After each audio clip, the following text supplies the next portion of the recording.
Hey girl, hey, welcome back to my channel. It's your girl Misha. Thank you guys for joining me yet again for another review. We are back with a brand new review for the Real Housewives of Beverly Hills season 13 episode 4.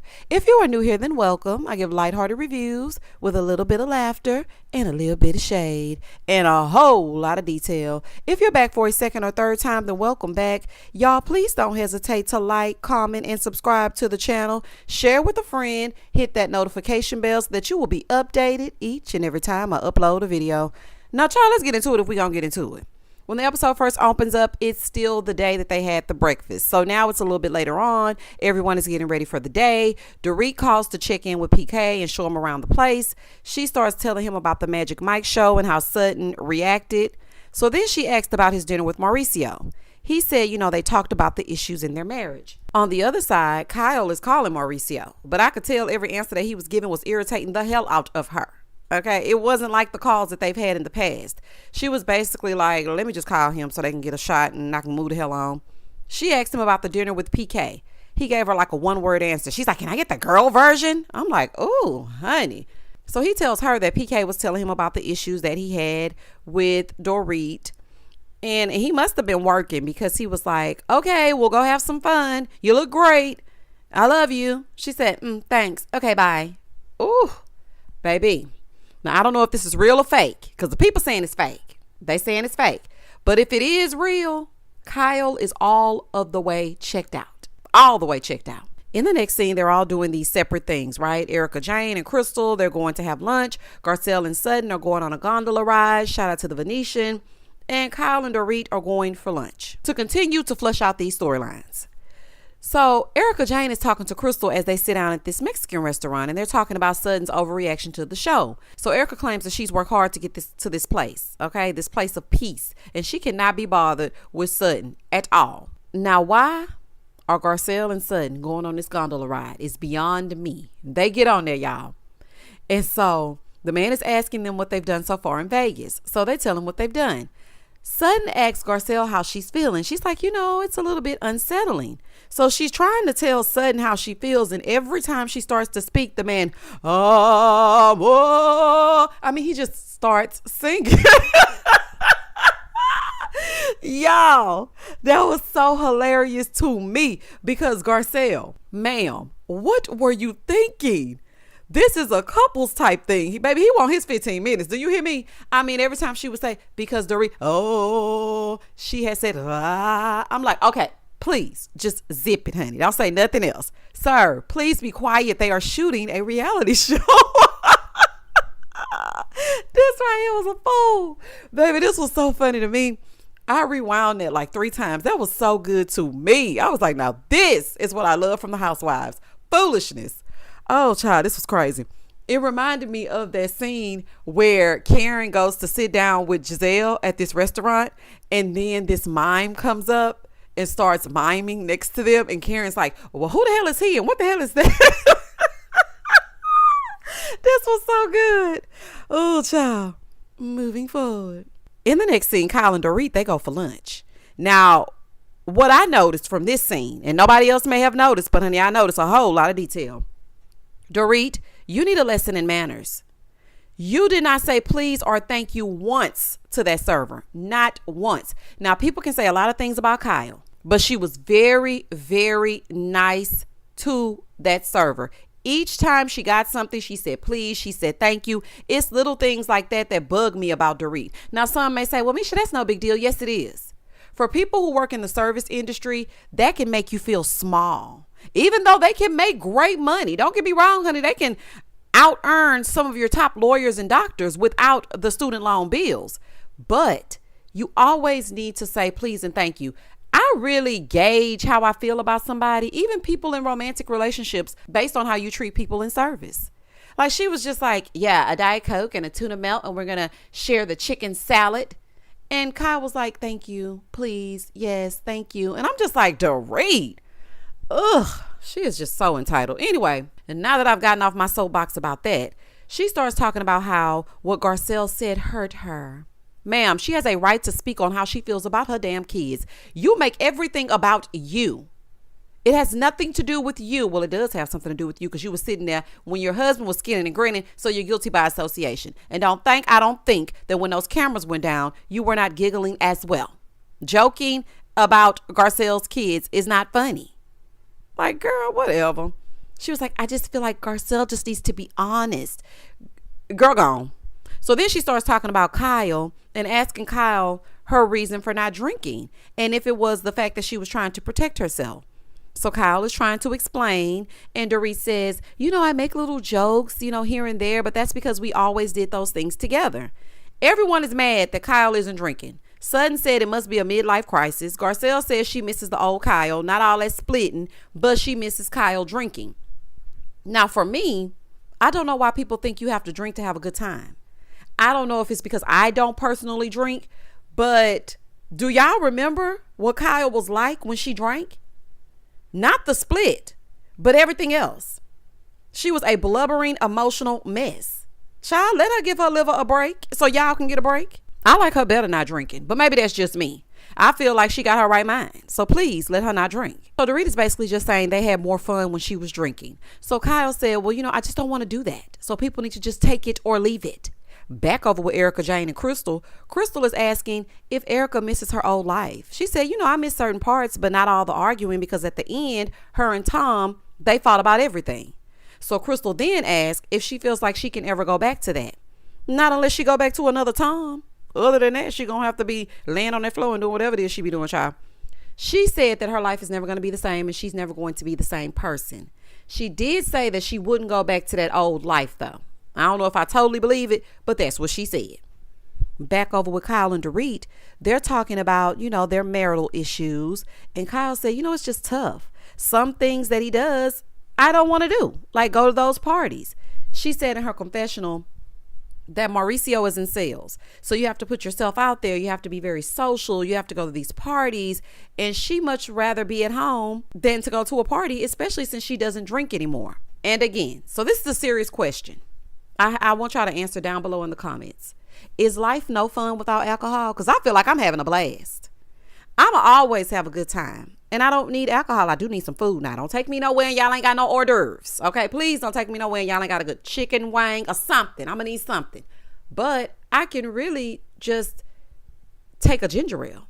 Like my friends used to call me Miss Cranberry, because I'm gonna get a cranberry juice on the rocks. And I'm gonna pretend with y'all to be a big girl, but I'm not drinking no liquor. So I'm just wondering, is life no fun without alcohol?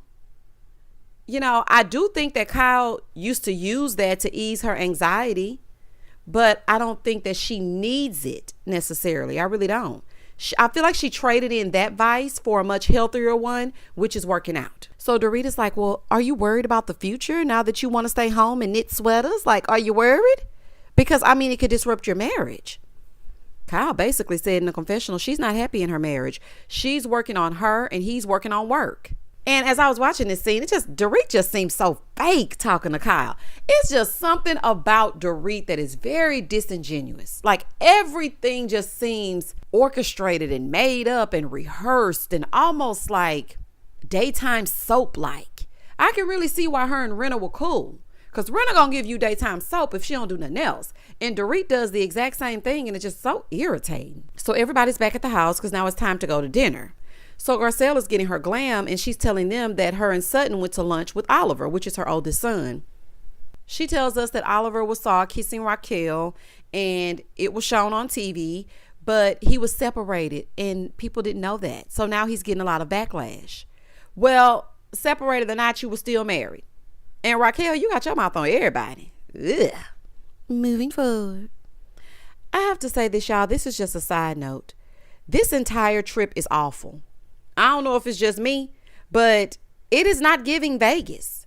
All they're doing is going to eat. Y'all could have did that in Beverly Hills. Sutton ruined the Thunder Down Under. And there are other things to do in Vegas. I don't know. It just gave me nothing, honey. So they're all dressed up in their cowgirl outfits, honey. They're cowgirl finest because they're going to dinner. Garcelle, you actually looked cute. I said, okay, Garcelle. I like it. It was giving a little something. It was giving a little edge. I thought you looked cute. So they get to dinner. Everyone is ordering their drinks. Garcelle looks at Kyle and she's like, how long is this going to go on? Okay? Because we're going to need you to order something. She has to keep her mind clear. Rinna is gone. Okay. Her and Erika really did a 180 once Rinna left the scene. So I'm going to need y'all to just pipe down because nobody else is thinking for Kyle at this moment. So she has to keep a clear, sound mind. That's why she ain't drinking and she ain't fooling me. So Crystal pulls out these cards. Are y'all going to play this card game every time y'all sit down to eat? Y'all can't just have a conversation? I'm like, what are these little cards, honey? Y'all played them last episode at the dinner table. Now we back here again with them cards. What is going on? So anywho, they're playing the game of questions. The question was, is monogamy normal for humans? So Erika starts speaking her speech, but I don't know if the answer was actually clear because I didn't understand nothing she was talking about. Kyle was like, it's different for some. It's hard for people to be monogamous, some of them. So Garcelle said, okay, for all the married ladies, if you found out that your husband was cheating even once, is that enough to leave? Now, me personally, as I scan the table, I can see Dorit working through it in therapy to keep that lifestyle. And Kyle, you stayed according to the rumors and the blogs. So we ain't even got to ask you, honey. We know what the answer is. Kyle was like, well, I just don't really know. She said they've always dealt with the rumors of one of them cheating. Now, I didn't hear about one of y'all cheating, but I did hear about Mauricio cheating. She goes, am I the type that's just going to be like, as long as I don't find out? No, I'm not. Yeah, right, Kyle. You know dang on well everybody not lying. Where there's smoke, there's fire. And it's giving Robin and Juan, but make it rich. Moving forward. So Garcelle tells them, well, I thought I had met the man of my dreams, the love of my life. And then I found out he'd been cheating on me for 5 years with a woman in Chicago. So I just went on ahead and sent out an email blasting him. Honey, I know that's right. And you know what? I remember that happening. I remember hearing about that. Baby, 5 years is a full-on relationship. You better check to see if your kids don't have siblings. Because what? Not 5 years. So Dorit was like, I'd go Lorena Bobbitt on PK. Girl, please. The next question is, at what point does money stop making you happy? And have you reached that point yet? Erika quickly said no. Girl, please, no. I feel like having money doesn't make you happy, but not having money makes me sad. Would I want to go a life without being able to pay for my necessities and not have money? I would probably not, but I don't think it makes you happy. So Dorit said, I know a lot of billionaires, but I wouldn't trade places with them for the world. I'm sure PK would. That's why he keeps setting up all them robberies, allegedly. Garcelle, stop talking with your mouth full. She's talking about, just imagine having that much. I can't imagine. So then Sutton said, I wouldn't mind it. I don't blame you, Sutton. At least you're being honest. You're saying straight up, look, I wouldn't mind being a billionaire, but Sutton, girl, I heard you're getting a nice little chunk of change from that divorce. And there's money coming from every which way. So I don't think you're actually, struggling. Dorit is lying, trying to pretend that she would give it all away in a second. I'd give everything up to... Anyway, Dorit, give that accent up. Because we know you ain't from nowhere but down the street. So then she asked, at what point does money stop making you happier? So Erika says the moment the lights are on and all the bills are paid. This conversation with this group of ladies is just laughable to me. Because I feel like certain ones of them are out of touch. Erika, even with all that scandal, you still weren't in a situation like the victims were or just everyday people. So for y'all to just be sitting around like, oh, if I couldn't pay, I don't know. I just felt like that was a little tone deaf. I really did. Erika said it makes her nervous going from something to nothing. And she doesn't like to see bills because it gives her anxiety. Child, nobody likes to see bills. It's a running joke. In the hood, honey, you don't check the mail because in the mail, there's a bill. Nothing of importance is in the mail except the bill. We get anxiety every time we have to check the mail. And don't get me started on now we going paperless. Baby, when that email alert go off, I'm like, oh, honey, here come the light bill. Child, this is a fool. So then she starts going on about wanting things, but she can't buy them. And I would love to say I've gone on a vacation, but I haven't gone anywhere. And there are plenty of working class people who are hoping to be able to afford one vacation this year.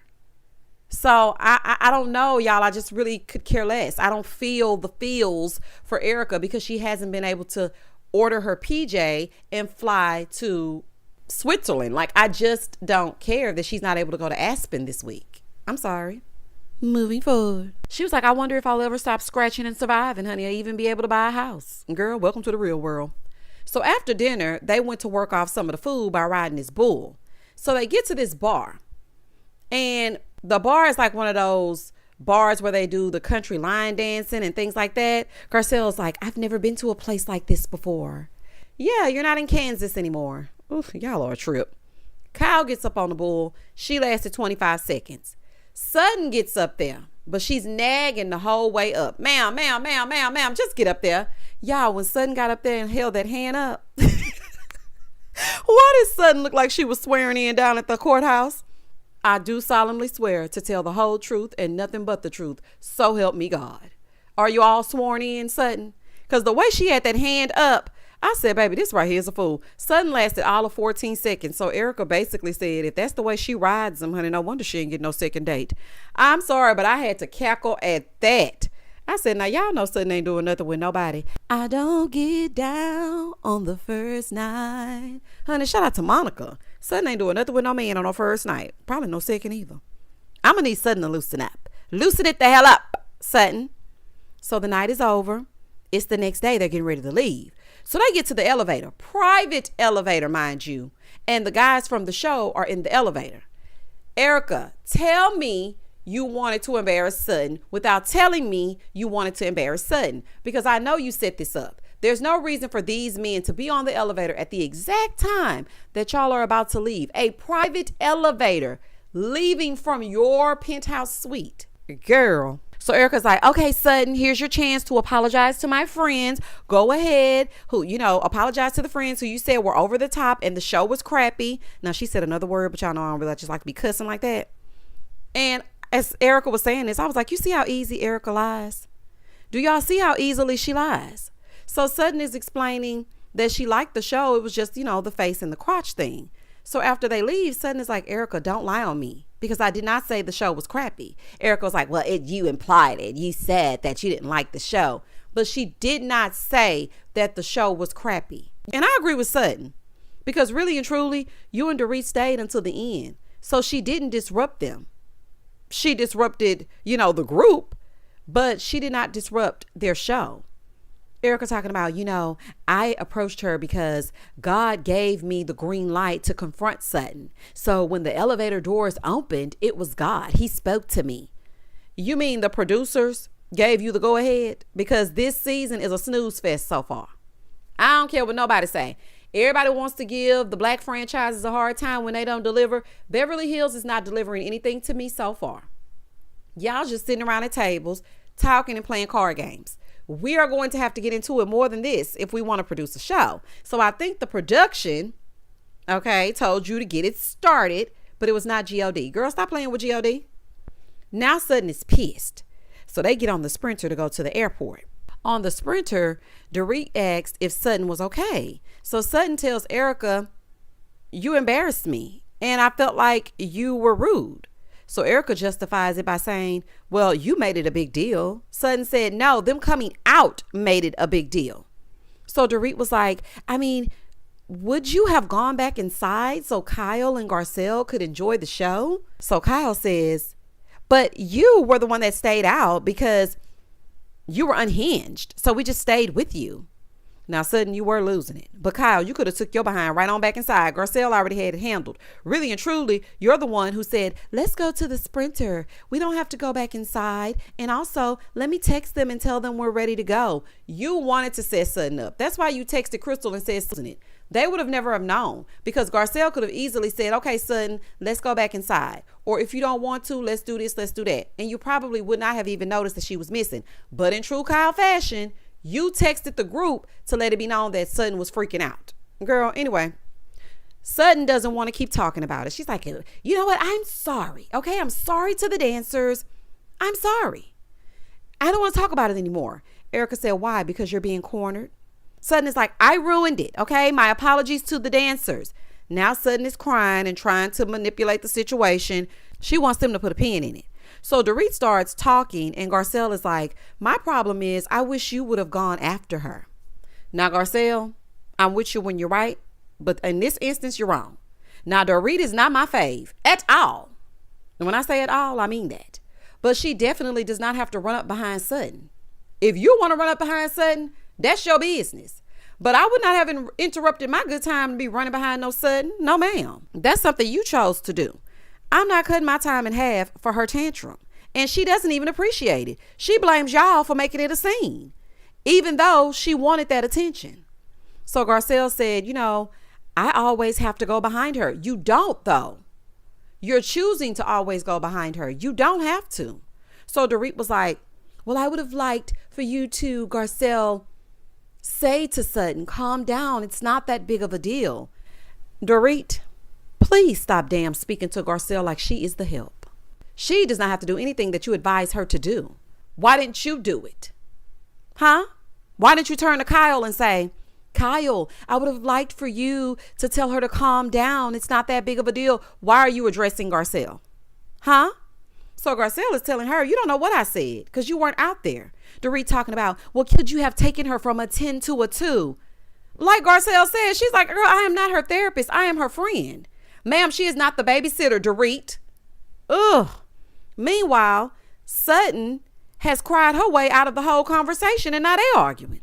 So Dorit talking about, I'm not about to get into a screaming match with you, Garcelle. Dorit, she wasn't screaming. She was talking at the same damn tone as you. You know what? You really irk me in the way that you communicate to Garcelle and Garcelle only. I've noticed it for several seasons now. I don't know what it is about her that intimidates you or pisses you off, but your macro aggressions are screaming louder than you tried to play like she was. That woman is not screaming at you. Like, I hate the way that she speaks to Garcelle, always trying to pin the angry black woman card on Garcelle and then wonders why she doesn't trust you.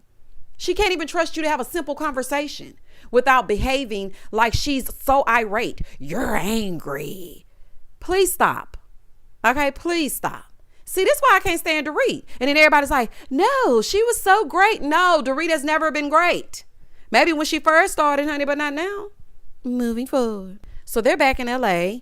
We see a montage of all the ladies. We see Kyle jogging. Honey, they quickly cut that scene because I'm sure the cameramen were like, I'm not going to be jogging up and down the Beverly Hills. We'll see Kyle later. We see Erika pretending like she's working out to lose that weight. Girl, goodbye. Sutton is at the house talking to her cats and dogs and having a drink. So Garcelle and Erika meet up for dinner. And I was shocked to see these two are dining one-on-one, especially after last season. So they sit down, they start talking. Garcelle tells Erika, she likes Dorit, but they always go at it for some unknown reason.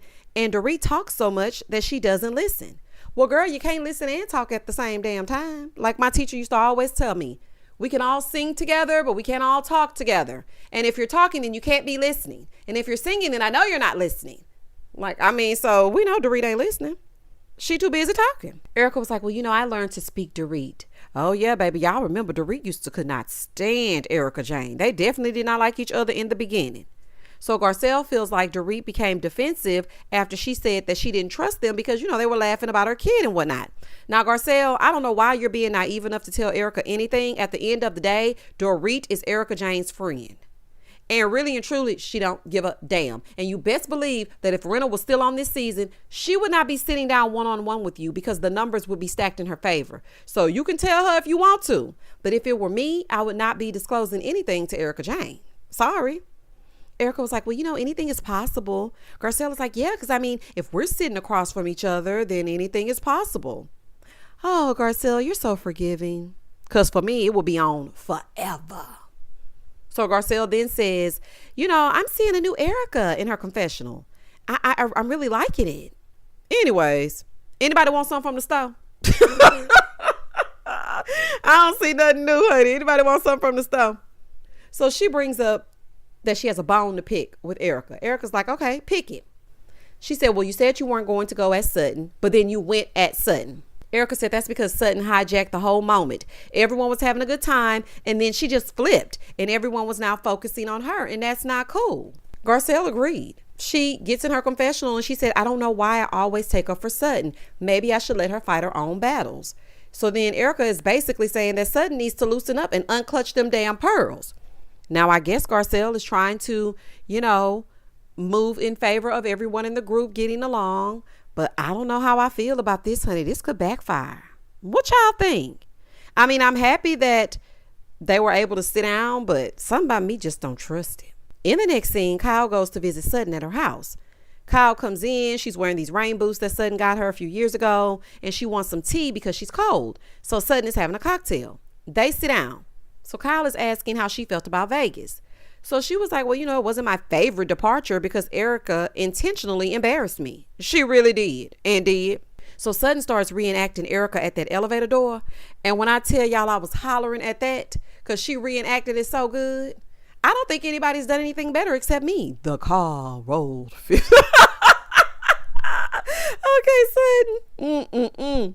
So Kyle tries to jump in and Sutton is like, wait, let me finish. I'm not done talking.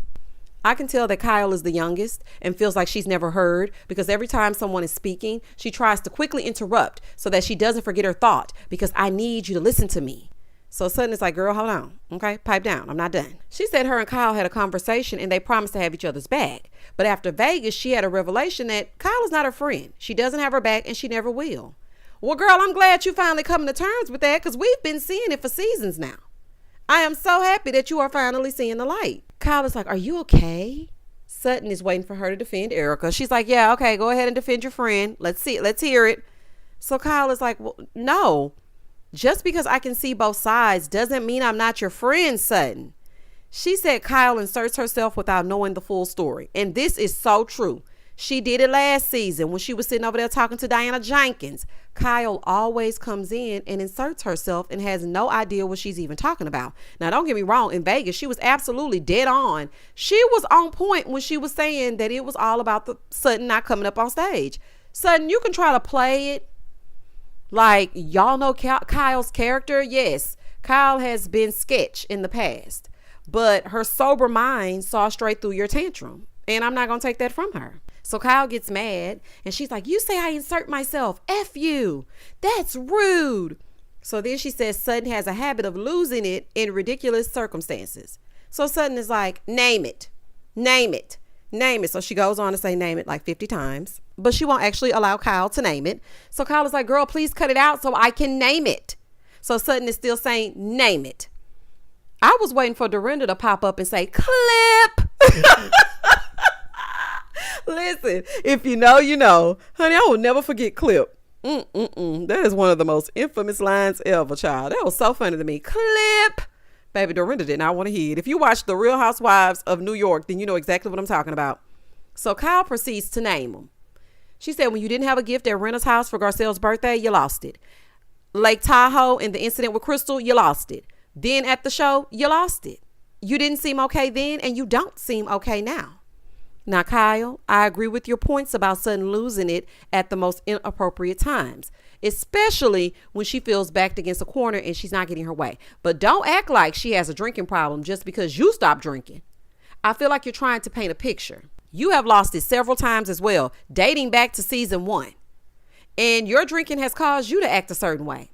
I feel like in this moment, Kyle was trying to plant the seed of Sutton having a drinking problem, but she's 100% correct about Sutton always losing it over the smallest things. The only thing that I didn't like was the fact that she was like, you weren't okay then and you don't seem okay now.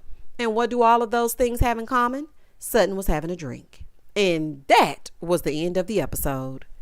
Y'all comment down below and tell me exactly what you thought about this episode. Comment and I'm going to comment back. Please don't hesitate to like, comment, and subscribe to the channel. And as always, stay safe, stay blessed, spread love, not germs. Peace.